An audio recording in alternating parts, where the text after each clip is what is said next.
Hello everyone. आज हम सीखेंगे कि टेंसेस के अंदर कितने प्रकार के सेंटेंसेस होते हैं। ये एक ऐसा टॉपिक है जिस पे हम ज़्यादा बात नहीं कर पाते हैं और हमें लगता है कि सिर्फ 3 ही टेंस हैं, जैसे पास्ट, प्रेजेंट, फ्यूचर, और उनके अंदर 12 टेंस होते हैं, जैसे indefinite, continuous, perfect and perfect continuous. क्या इनसे अलग भी हमारे पास सेंटेंसेस हैं? टेंसेस तो फिक्स हैं, लेकिन कितने और सेंटेंसेस इन 12 टेंसेस के अंदर हैं, आज हम वो समझने की कोशिश करेंगे। ऐसा नहीं है कि सिर्फ ये सेंटेंसेस इंग्लिश में ही हैं, हिंदी में भी हमारे पास कई सारे ऑप्शंस हैं, and I think we have more options in Hindi than in English. तो हम ये जो एग्जांपल्स मैंने लिए हैं ये प्रेजेंट इंडेफिनिट के लिए हैं, to help you understand the sentences and their structures.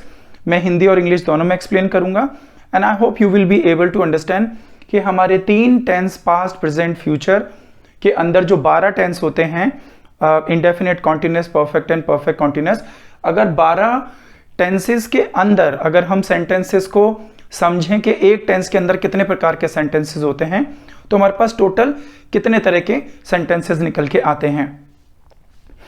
पहला एग्जाम्पल है अफर्मेटिव सेंटेंसेस का। सिंपल स्टेटमेंट होते हैं।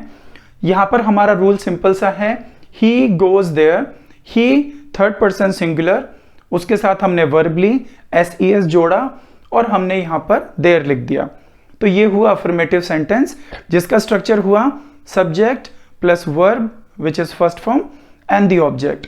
So he goes there, simple statement. Affirmative के बाद आता है हमारा नेगेटिव स्टेटमेंट, नकारात्मक हमारे वाक्य, जिसमें हम subject plus helping verb use करेंगे, नॉट एंड वर्ब की फर्स्ट फॉर्म, अगेन हमारा ऑब्जेक्ट। हमने लिखा he does not go there, so he goes there का he does not go there. यहां पे आप नोटिस करेंगे यहां कोई हेल्पिंग वर्ब नहीं है, जबकि यहां पर हेल्पिंग वर्ब हमारी आ गई और हमारा एस का हमारा सिंपल वर्ब का फर्स्ट फॉर्म हो गया। तो यहां की ईएस कहां गया, वो यहां पर आ गया। ये प्रेजेंट इंडेफिनिट के रूल हैं। So he goes there, affirmative, negative, he does not go there. The third one is interrogative, प्रश्नवाचक वाक्य। यहां पर हम सवाल पूछ रहे हैं, यहां पर हम क्या करेंगे, हम हेल्पिंग वर्ब को बाहर ले आएंगे। हम हेल्पिंग वर्ब को बाहर ले आएंगे। सो हेल्पिंग वर्ब, सब्जेक्ट, वर्ब, हमारा ऑब्जेक्ट और हमारा इंटरोगेटिव क्वेश्चन मार्क यहां पर आ गया। सो इंटरोगेटिव हम किससे बना रहे हैं, हेल्पिंग वर्ब से। So does he go there, क्या वो वहां जाता है। So affirmative he goes there, negative he does not go there and interrogative does he go there. यहां तक सबको पता है। So these are common ones, ठीक है, यहां तक सबको पता है। अब हम इंटरोगेटिव में नेगेटिव जोड़ देंगे तो ये हमारा चौथे तरह का सेंटेंस बन गया। यहां पर हम डज को बाहर लाकर और साथ में नॉट भी लगाएंगे। सो डज तो है ही है, हम यहां पर नॉट भी ऐड करेंगे। सो दिस सेंटेंस बिकम, क्या वो वहां नहीं जाता है, does he not go there. इसके बाद हमारे पास 2 हमारे इंटरोगेटिव नेगेटिव हो गए। अब हम यहां पर WH वर्ड से इंटरोगेटिव बनाएंगे। ये हमारा 5वीं तरह का सेंटेंस है। यहां पर हम कोई भी which is most suitable according to sentence, यहां पर हम कोई भी WH वर्ड लेंगे जो उपयुक्त है उस वाक्य के अनुसार, उस सेंस के अनुसार। तो हमने यहां पर व्हेन लिया है। हम कह रहे हैं when does he go there, again interrogative sentence है हमारा। यहां पर फर्क क्या है, यहां पर हमारा हेल्पिंग वर्ब से शुरू हुआ था, यहां पर हमारा WH से स्टार्ट हो रहा है, ठीक है। सो WH के साथ हेल्पिंग वर्ब तो यहां भी आएगी। So WH word plus helping verb plus subject, verb and हमारा ऑब्जेक्ट। सो ये क्या बना, वो वहां कब जाता है, when does he go there. Interrogative, WH interrogative में हम लोग नेगेटिव भी लगा सकते हैं। तो हमारे पास बना WH interrogative and negative. So when का हमने व्हेन ही रखा, ठीक है, व्हेन का हमने व्हेन ही रखा, डज का हमने डज ही रखा, यहां पे हमने नॉट और ऐड कर दिया, ठीक है। तो हम WH के साथ भी इंटरोगेटिव नेगेटिव बना सकते हैं। And the sentence becomes when does he not go there, वो वहां कब नहीं जाता है।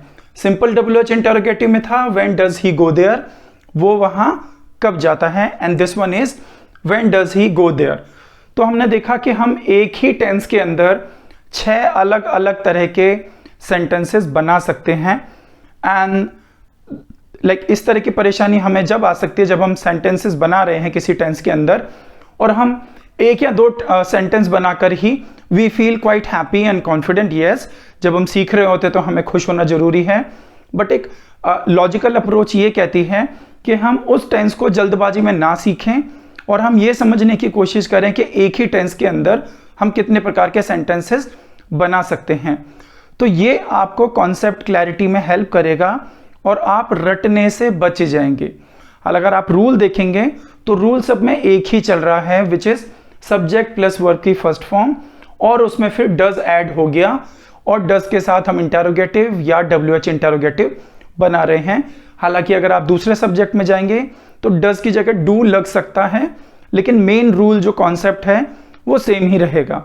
तो अगर आप किसी एक टेंस को सीखते हैं और उस टेंस के अंदर अगर आप 6 के 6 तरह के, विच इज पॉसिबल कि 6 के 6 के तरह सेंटेंस आप बना सकते हैं, तो आपके कॉन्सेप्ट काफ़ी स्ट्रांग हो जाएंगे। तो हमारे पास टोटल कितने बने? अगर हमारे पास 12 टेंस हैं और 12 में हम 6 तरह के सेंटेंस बनाते हैं तो हमारे पास ऑलमोस्ट 72 टाइप्स ऑफ सेंटेंसेस हैं, जो कि काफ़ी बड़ी संख्या है। तो इमेजिन कीजिए कि आप 12 टेंस सीख चुके हो, जितने भी हैं पास्ट प्रेजेंट फ्यूचर के, और उन 12 टेंसेस में आप 72 तरह के 72 टाइप्स ऑफ सेंटेंसेस आप बना पा रहे हैं। Now it will give you freedom to make sentences of your choice and which is the most suitable according to requirement. Thank you very much.